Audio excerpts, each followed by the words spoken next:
Halo pemirsa, kembali lagi di Wani Sore Akhir Pekan. Hari ini Wani Sore Akhir Pekan akan merangkum informasi mengenai Ketua Umum PDIP Megawati Soekarno Putri menyatakan keprihatinannya terhadap kondisi KPK yang dinilai telah kehilangan arah. Ia menyinggung pemberian amnesti Presiden Prabowo Subianto kepada Hasto Kristianto sebagai refleksi krisis penegakan hukum di Indonesia. Berita selanjutnya pemirsa, menjelang peringatan hari ulang tahun atau HUT ke-80 RI, publik tengah dihebohkan dengan fenomena pengibaran bendera bajak laut dari anime One Piece. Fenomena ini ternyata bukan kali pertama. Simbol Jolly Roger itu muncul dalam konteks nasional. Pada masa kampanye Pilpres 2024, rupanya Wakil Presiden Gibran Raka Buming Raka sempat menggunakan pin tersebut. Pemirsa, inilah Wani Sore Akhir Pekan selengkapnya.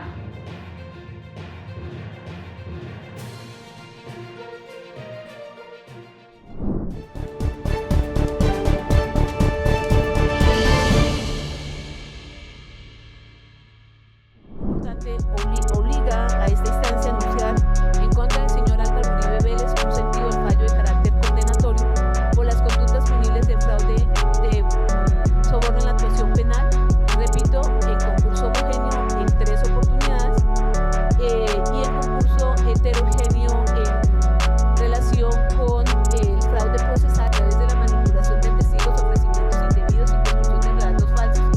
En un giro probatorio terminó develando el verdadero arquitecto de esa misma estrategia que se denunció, una maniobra que a la inversa atribuyó a sus contradictores cuando el mismo la ejecutó. Mantan Presiden Kolombia, Alvaro Uribe dijatuhi hukuman tahanan rumah selama 12 tahun usai dinyatakan bersalah dalam kasus penipuan dan suap terhadap saksi. Contra la Corte Suprema de Justicia. Por manera entonces que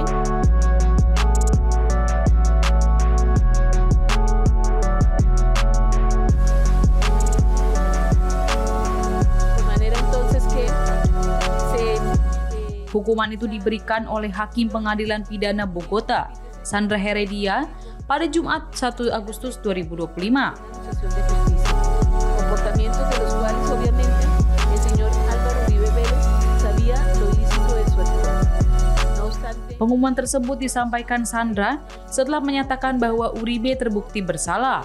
El honor de regir los destinos de nuestro país pues incurrió en estos comportamientos que de esa manera Hakim Sandra Heredia sebelumnya membebaskan Uribe dari dakwaan terhadap aksi penyuapan terhadap jaksa. Generaciones que ven en estas conductas pues el comportamiento Namun, Alvaro Uribe mengaku tidak bersalah dan memastikan akan melakukan banding terhadap hukuman tersebut. La existencia de la conducta punible y la participación en calidad de determinador. Diketahui Alvaro Uribe yang menjabat sebagai presiden sejak tahun 2002 hingga 2010 itu menjadi presiden pertama di Kolombia yang dijerat kasus pidana di usianya yang menginjak 73 tahun.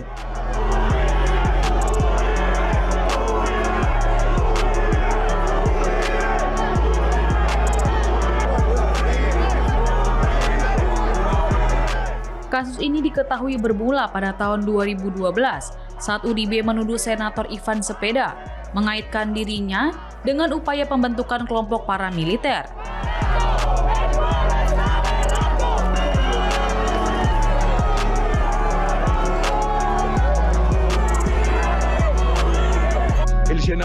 Lalu situasi berubah pada tahun 2018 ketika Mahkamah Agung Kolombia memutuskan untuk membuka penyelidikan terhadap Uribe atas dugaan manipulasi saksi.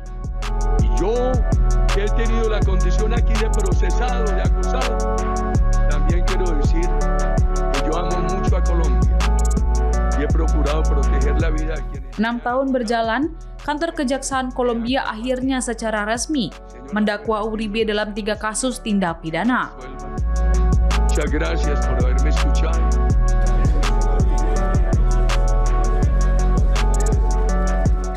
Ketiganya yakni penipuan prosedural, penyuapan dalam proses pidana, dan penyuapan saksi.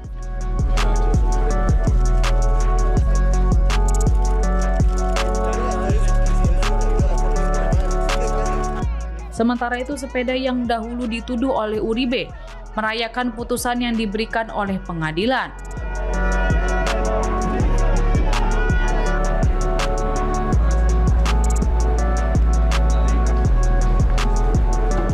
Bahkan ia menyebut masih ada jalan lain yang akan ditempuh dalam kasus mantan Presiden Kolombia tersebut.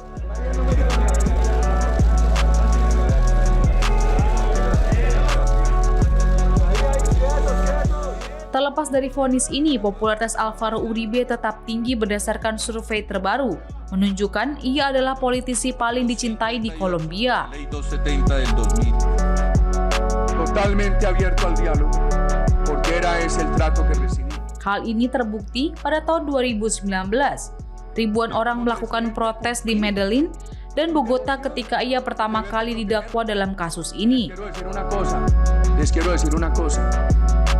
Si alguien de mi gobierno, alguien cercano a mí. Namun, Uribe bersikeras bahwa ia tidak bersalah dan akan mengajukan banding atas keputusan tersebut. A las organizaciones que representan para hacer algo ilegal. Ia meyakini persidangannya adalah produk dari balas dendam politik.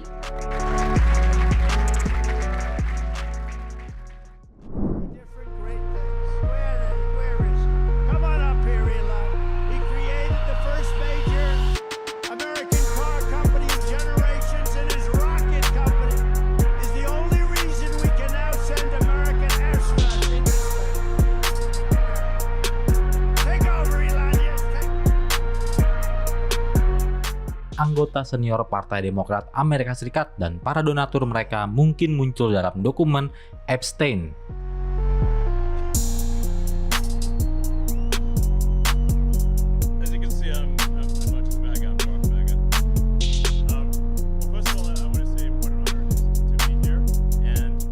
Hal itu dikatakan oleh pemilik Tesla, Elon Musk, melalui akun sosial medianya Sabtu 2 Agustus 2025.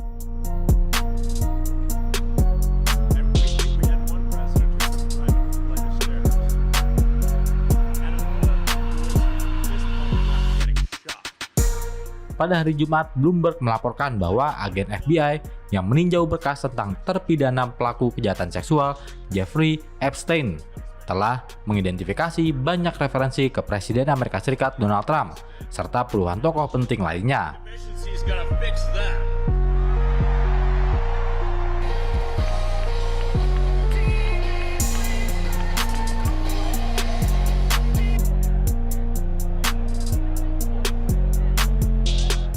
Badan tersebut menekankan bahwa kemunculan nama apapun bukanlah bukti kejahatan atau bahkan dugaan pelanggaran. Menanggapi laporan itu, seorang pengguna X menyatakan bahwa ketika politikus Demokrat menjadi presiden, mereka akan menghapus nama-nama itu.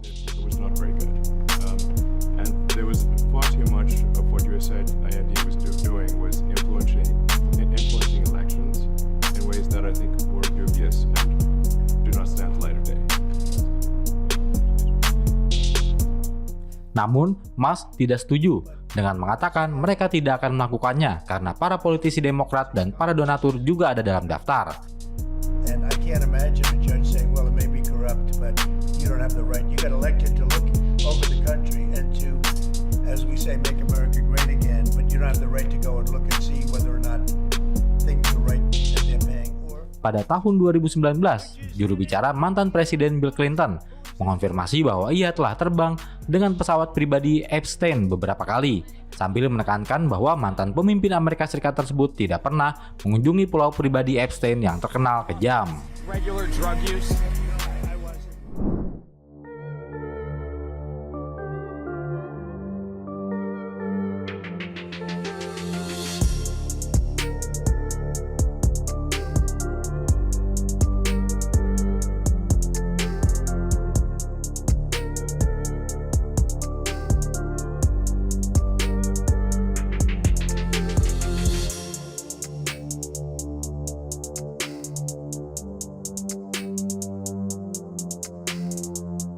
Menjelang peringatan hari ulang tahun atau HUT ke-80 RI, publik tengah dihebohkan dengan fenomena pengibaran bendera bajak laut dari anime One Piece.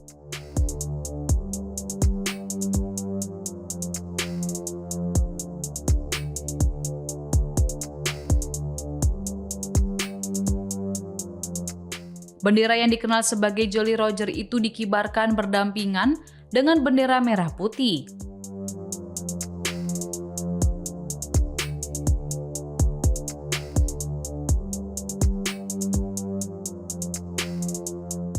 Diketahui Jolly Roger adalah simbol khas kelompok bajak laut topi jerami yang dipimpin oleh tokoh utama Monkey D. Luffy dalam serial anime One Piece. Bendera Jolly Roger tak hanya berfungsi sebagai tanda bahaya,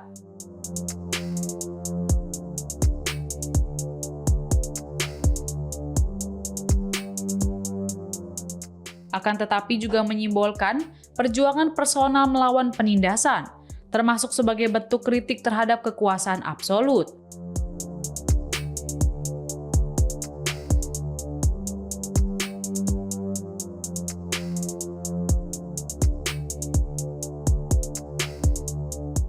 Kendati begitu, fenomena ini bukan kali pertama simbol Jolly Roger muncul dalam konteks nasional.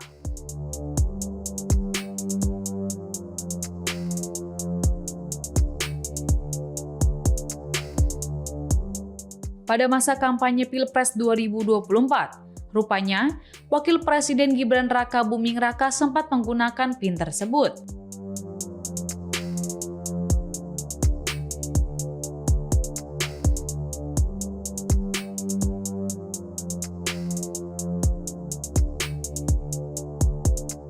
Gibran memakai PIN itu di dada kirinya saat mengunjungi rumah Presiden Prabowo Subianto di Jakarta pada 21 Januari 2024 lalu.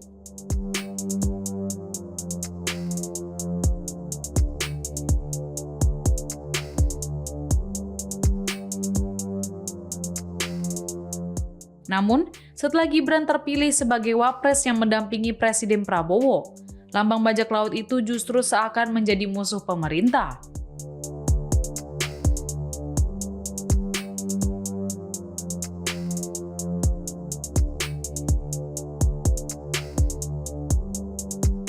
Pasalnya, bendera berlambang Jolly Roger itu mendadak marak bermunculan jelang hari ulang tahun ke-80 RI.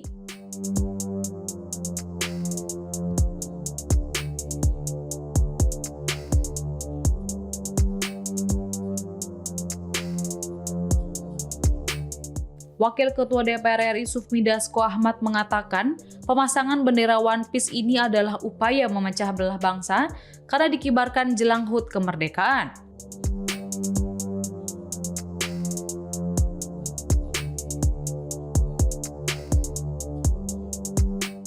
Menurut Dasko, pihaknya menerima masukan dari sejumlah lembaga intelijen yang menyebutkan bahwa kemunculan simbol-simbol tersebut diduga mengindikasikan adanya gerakan sistematis untuk memecah belah persatuan dan kesatuan bangsa.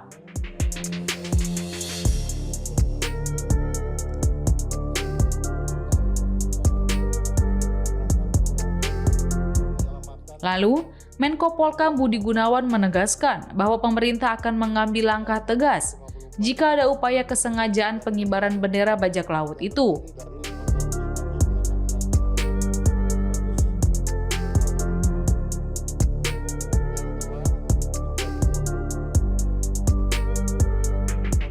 Apalagi menurut dia, ada konsekuensi hukum bagi mereka yang mengibarkan bendera merah putih di bawah lambang apapun.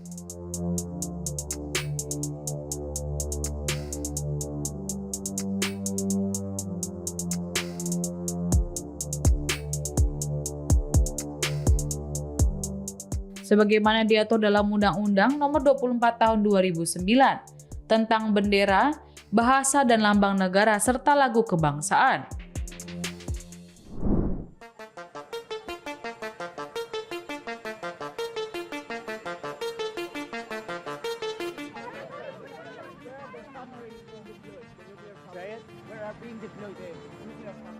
Presiden Amerika Serikat Donald Trump mengaku tidak peduli apa yang dilakukan New Delhi dengan Moskow.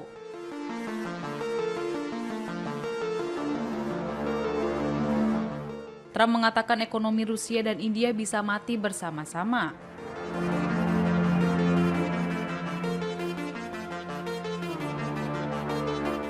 Trump diketahui telah menjatuhkan tarif sebesar 25% kepada India, ditambah penalti karena hubungan ekonomi negara Asia Selatan tersebut dengan Rusia.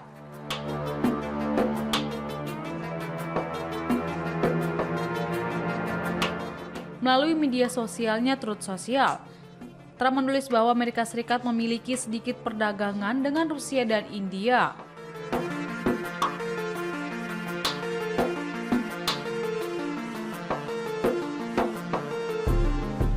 Pada tahun anggaran 2024 hingga 2025, perdagangan bilateral antara India dan Amerika Serikat mencapai 131,8 miliar US dollar.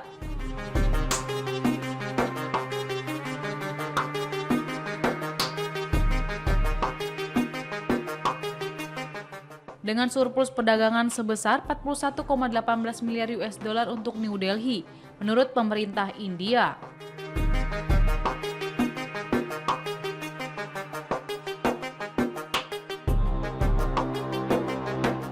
Begitu juga, Rusia dan Amerika Serikat hampir tidak melakukan bisnis bersama, tambah Trump dalam postingannya.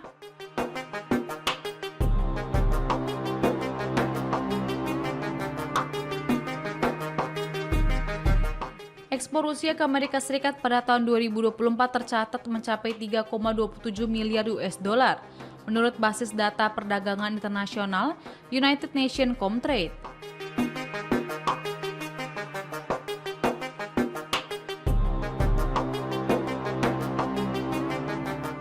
Selain itu, Trump juga menyerang mantan Presiden Rusia Dmitry Medvedev dengan menyebutnya mantan Presiden Rusia yang gagal yang mengira dia masih presiden.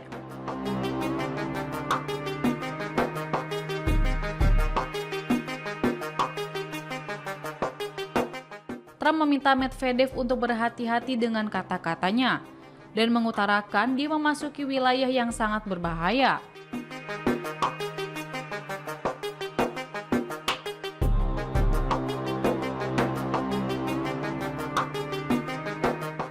Sebelumnya, ia mengomentari postingan di X tentang ultimatum terbaru Trump kepada Moskow.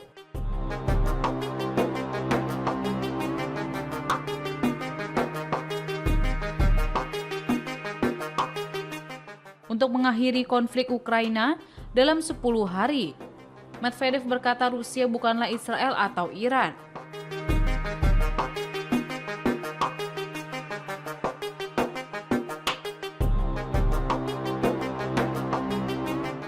Lalu Trump mengatakan bahwa tarif terhadap India sebagian dikarenakan karena keanggotaannya di BRICS, yang dia klaim pada dasarnya adalah kelompok negara-negara yang anti Amerika Serikat.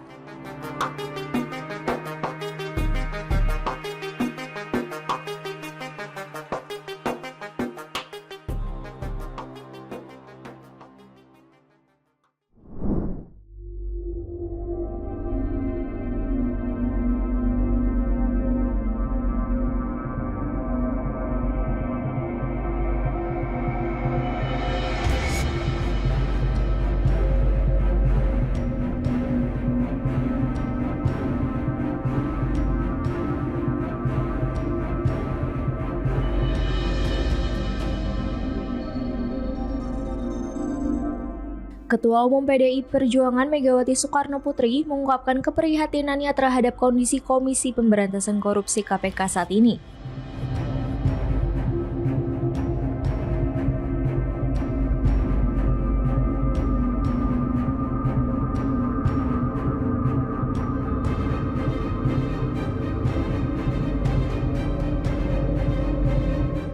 Dalam sambutannya di penutupan Kongres ke-6 PDIP di Bali, Sabtu 2 Agustus, Megawati menilai lembaga anti rasuah yang ia dirikan kini telah kehilangan arah.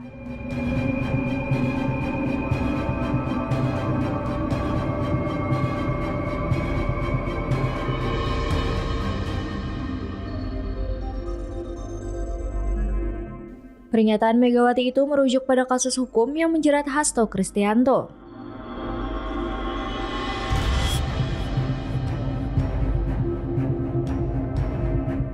Ia mempertanyakan mengapa Presiden Prabowo Subianto sampai harus turun tangan memberikan amnesti untuk menyelesaikan persoalan hukum Hasto.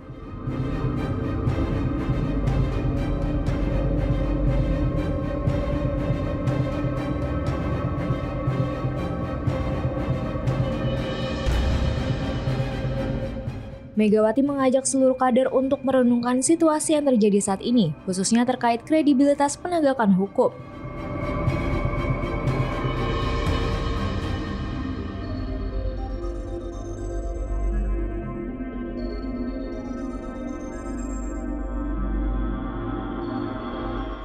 Megawati menegaskan bahwa para kader PDIP tidak boleh gentar dalam memperjuangkan keadilan.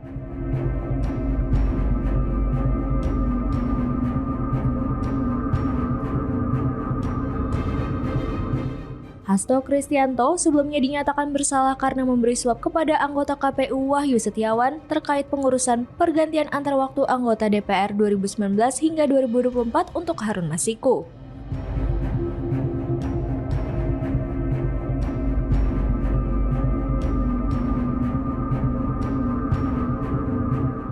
Ia divonis 3,5 tahun penjara dan denda 250 juta rupiah lebih ringan dari tuntutan jaksa 7 tahun dan denda 600 juta rupiah.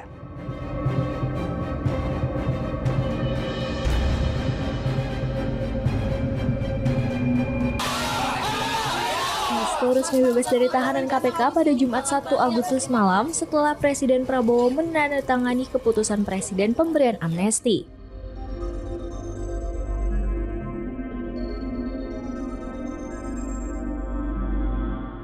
Dalam pernyataannya usai bebas, Hasto menyebut amnesti tersebut bukan hanya sekadar keputusan hukum, melainkan cerminan harapan masyarakat terhadap tegaknya keadilan.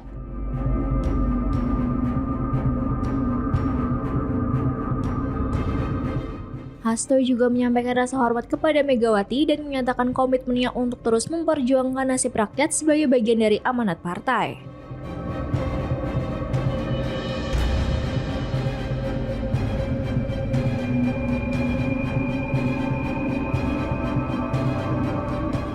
Kalau saya lihat KPK sekarang, sedihnya bukan main saya.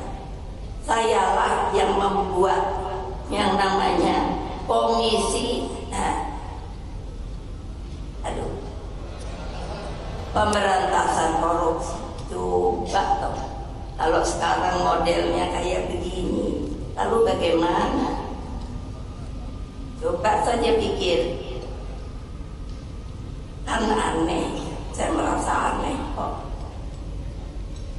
Masa urusan begini aja Presiden harus turun tangan. Coba pikirkan. Loh, saya kan pernah Presiden. Coba, jadi saya tahu liku-likunya. Coba kalau kalian gitu, ya kan lucu ya. Kenapa sih kok KPK itu jadi begitu? Itulah.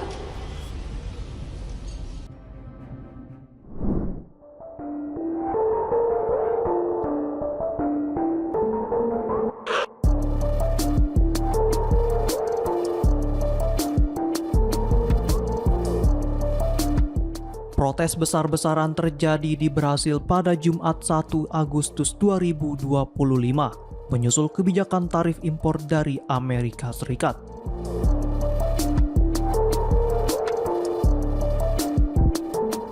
Massa yang terdiri dari Serikat Pekerja dan kelompok mahasiswa membakar boneka Donald Trump dan Jair Bolsonaro di depan konsulat Amerika Serikat di Sao Paulo dan Kedutaan Besar Amerika Serikat di Brasilia.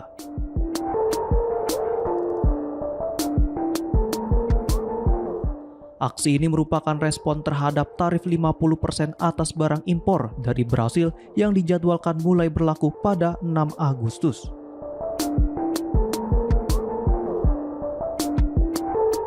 Para demonstran mengecam campur tangan Amerika Serikat dalam kedaulatan dan urusan ekonomi Brasil.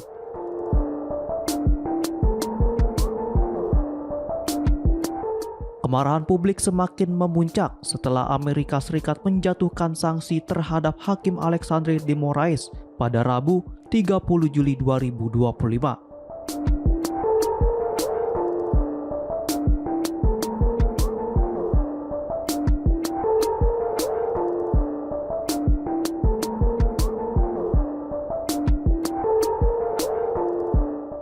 Hakim tersebut memimpin sidang kasus mantan Presiden Brasil Jair Bolsonaro yang dituduh merancang kudeta pasca kekalahannya dalam pemilu 2022.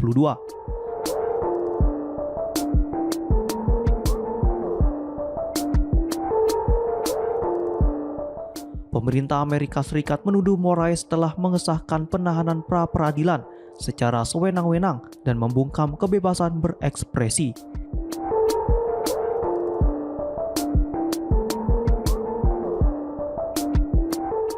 Selain sanksi terhadap Moraes, Amerika Serikat juga mengeluarkan perintah eksekutif yang menetapkan tarif 50% atas produk Brasil.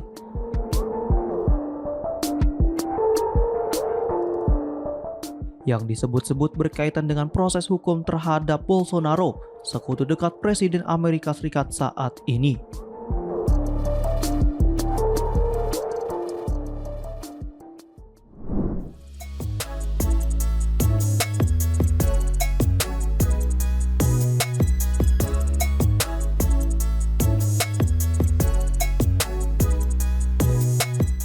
Kru internasional yang terdiri dari 4 astronot tiba di Stasiun Luar Angkasa Internasional pada Sabtu pagi 2 Agustus 2025 dengan menggunakan roket SpaceX.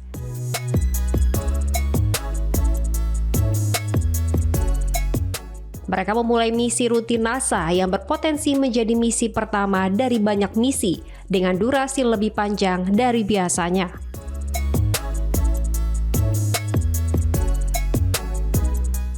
Keempat awak tersebut yaitu 2 astronot NASA, seorang kosmonot Rusia, dan seorang astronot Jepang, menaiki kapsul Dragon milik SpaceX yang diluncurkan menggunakan roket Falcon 9 dari Pusat Antariksa Kennedy NASA.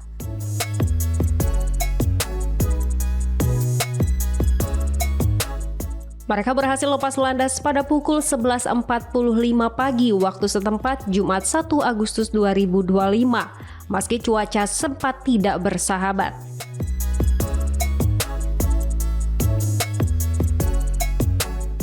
Misi ini yang dinamakan Crew 11 melibatkan astronot NASA Zena Cartman dan Michael Fink, kosmonot Rusia Oleg Platonov, serta astronot Jepang Kinya Yui.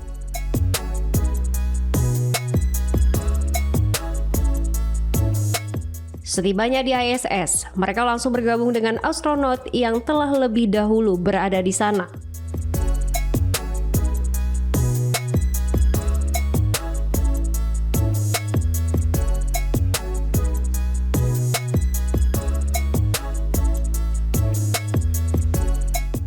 Berbeda dari misi rotasi kru sebelumnya yang biasanya berlangsung selama 6 bulan, Crew 11 diperkirakan akan menjalani misi selama 8 bulan.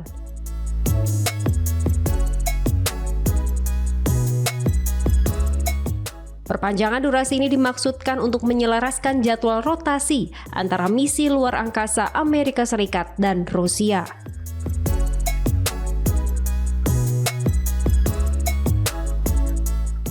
Selama misi berlangsung, NASA akan memantau kondisi kapsul Dragon yang tetap berlabuh di ISS untuk memastikan kelayakannya menjalani misi 8 bulan secara penuh. Peluncuran sempat dijadwalkan pada Kamis sebelumnya, namun harus dibatalkan pada menit-menit terakhir akibat cuaca buruk.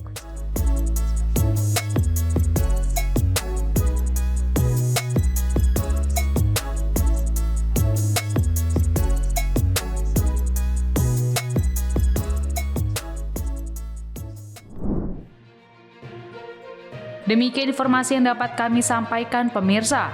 Terima kasih telah bergabung bersama kami. Sampai jumpa di One Sore akhir pekan berikutnya, setiap pukul 7 malam hanya di kanal YouTube TV One Newscom.